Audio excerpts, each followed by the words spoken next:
God, look at his hairstyle, I look like Jesus. Hello, it is me again, FredRex2007 here. Welcome back to another video on my channel once again, and I heard there's some good news that my channel is slowly hitting to 300 subscribers. I am happy for you guys. Thank you for supporting me and following me or watching me, like whatever you guys are doing, I appreciate it. So, today's video, I apologize for not making another video, but whatever. Today's video I'm going to be putting out, it is the horror films I've been watching recently. Part 2. If you haven't seen the first one, I did a few months back. You should go check it out, because I remember watching a few of those movies back then, and it's pretty interesting. And I should be putting up this series. I should keep it going. So, yes, the horror films I've been watching recently for the past few months, since beginning of 2021 until now, so let's get on with it. So, the first movie I've been watching in 2021, it is M. Night Shyamalan's Split. And my thoughts about the movie, I've been watching it twice, I've been watching it by myself for the first time, but in the second time I've been watching it with my mom.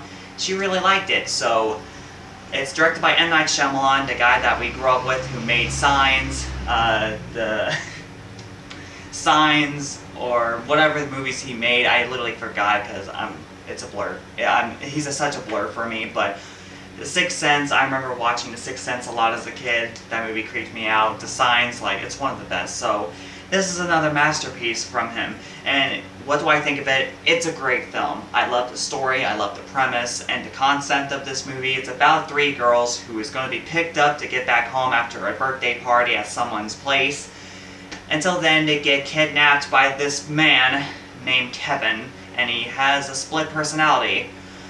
Well, actually, he has dissociative identity disorder, and he's been played by James McAvoy, which is one of my all-time favorite modern actors, by the way. He's such a great guy.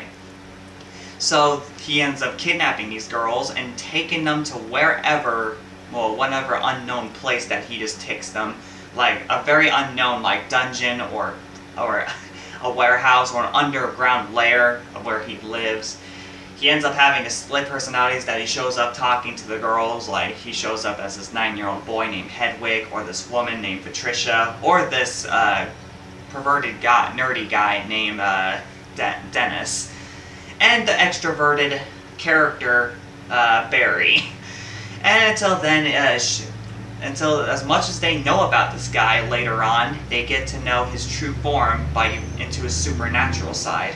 And that is the Beast, of course, which is a very unknown personality, a very unknown supernatural being from him that he ends up killing people when he goes insane, because the Beast is actually hidden inside deeply into his mind from all the other people that is inside of him.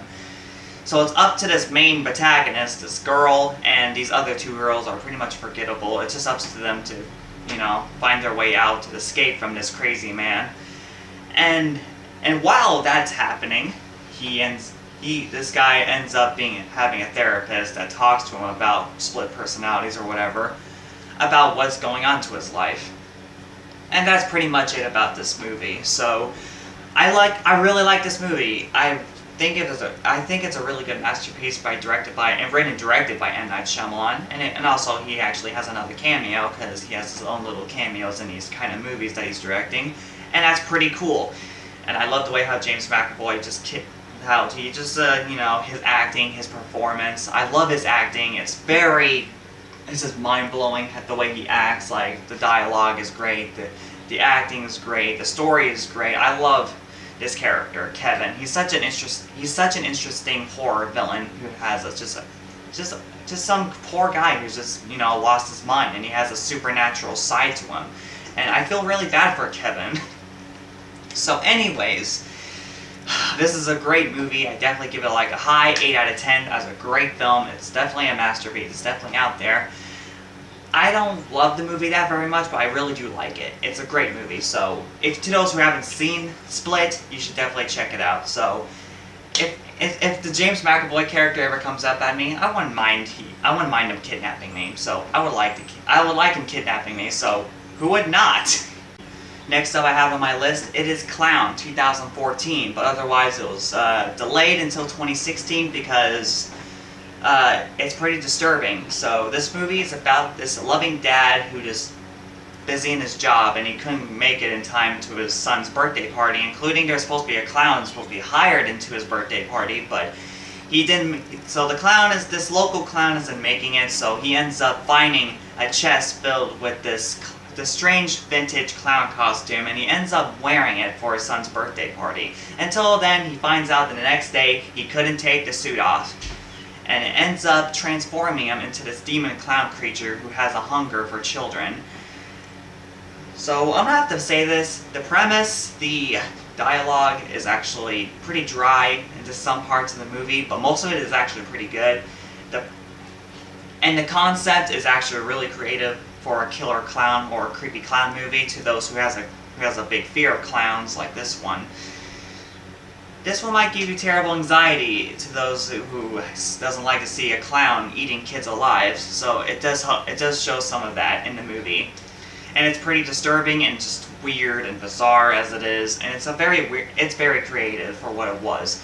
And this movie's produced by Eli Roth, the guy who directed Cabin Fever. Like, he's one of those directors we all know and love, Eli Roth. He didn't direct this movie, unfortunately, he just produced it.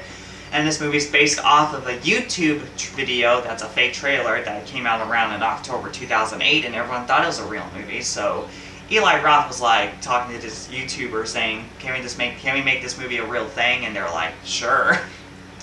So yeah, that's a really cool idea, how they just made it into a fake trailer on YouTube and now it just became a real movie. Just to put this, okay, my thoughts about the clown costume, the way it just transforms you and just being stuck on your body. It's kind of similar like the haunted mask from Goosebumps, but it's a clown costume. But it's pretty cool having a clown costume stuck on you, and just makes you transform to this creature that just ends up eating kids. So it's a little bit similar to It, like with the eating children concept, but that's fine, I guess. So yeah, I really like this movie. I thought this movie is really creative and really cool. So yeah, it's definitely out there it just definitely is out there, so check it out. Next up in my list, it is the Critters franchise. So I remember it's actually a franchise I loved watching as a kid, so if you don't believe me, here's a 4-pack that I had since I was 9 years old back in 2011. Yeah, still had this baby. So the Critters franchise is about these two like Tasmanian devil space monsters who just has to go to Earth, who's just gonna be going across Earth to have a craving for human flesh, and just ends up running across this barn with his family, who's trying to defend themselves from these creatures. And while that's happening, there's these two bounty hunters that's trying to track them down on Earth, and they're having these green alien faces, and they have to end up camouflaging as, you know, the humankind. So the leader ends up having a form of one of the popular rock stars in the 80s, but in this movie, not in real life. It's Johnny Steele, who keeps putting out this song called Power of the Night, and I wish that song was a real thing. I do wish, you know, like the quote that he's saying, the power of the night, the streets are calling, like, that's a great, I think it's a great song, but people get sick and tired of that song being played in every scene of the movie. Like, the whole movie just plays that song just throughout. And it's kind of annoying, but also awesome at the same time. And I love the practical effects in this movie. I've always loved the practical effects. Like, who would not love the practical effects in these 80s horror films?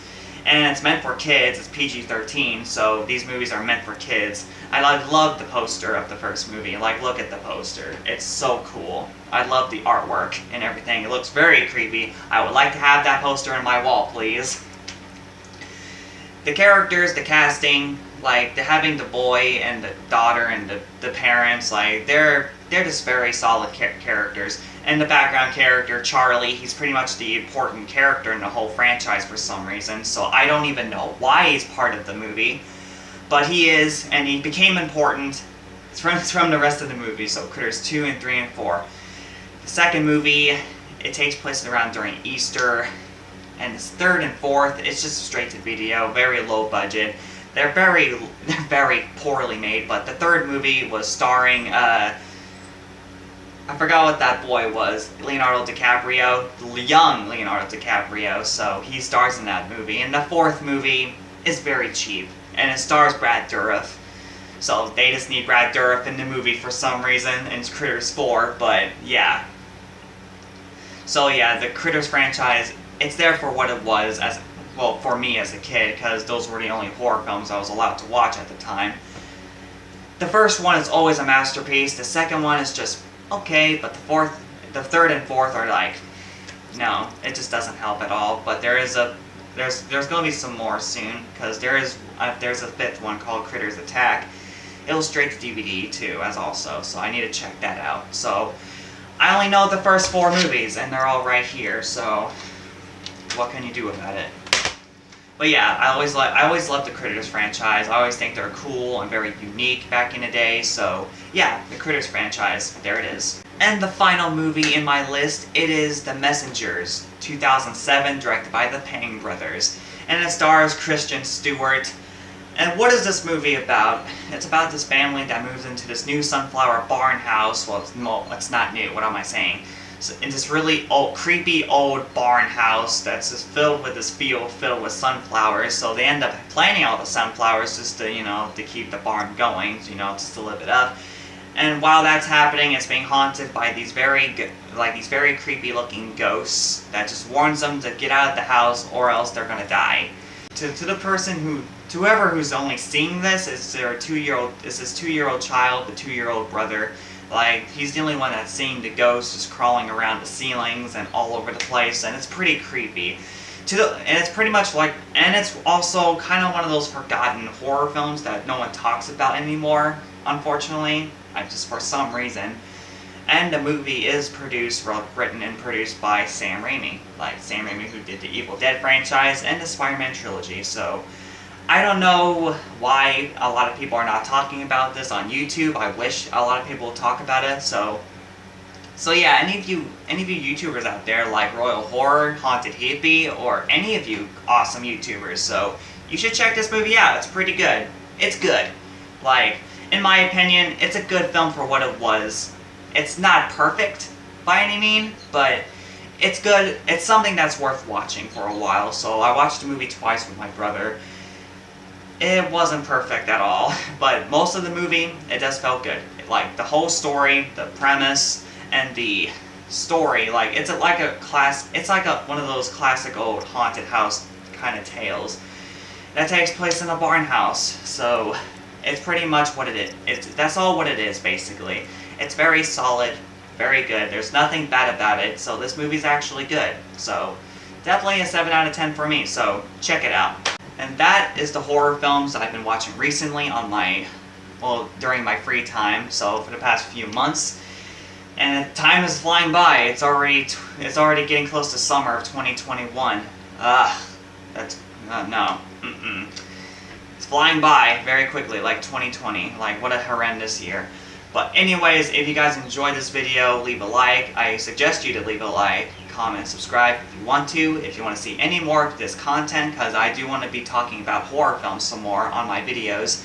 I definitely want to put out a video like, would I survive in these horror films, or my unpopular opinions about horror films, or my top 10 favorite horror films of all time.